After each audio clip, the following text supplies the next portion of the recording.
There is a place for destruction, as I mentioned before, about the impact being so severe that we're going to destroy.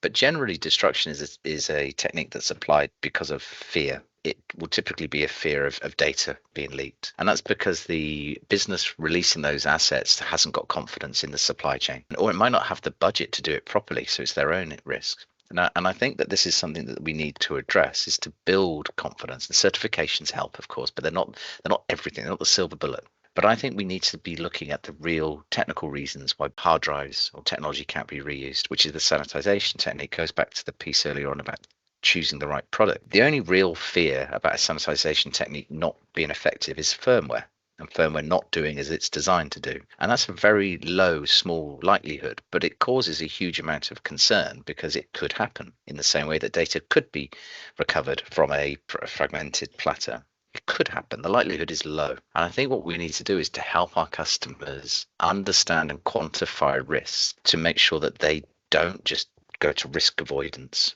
which is understandable, but also doesn't see the benefit of allowing a degree of controlled risk into the process, but you get the benefit either of a financial return or of the social impact. There's a whole upside to that.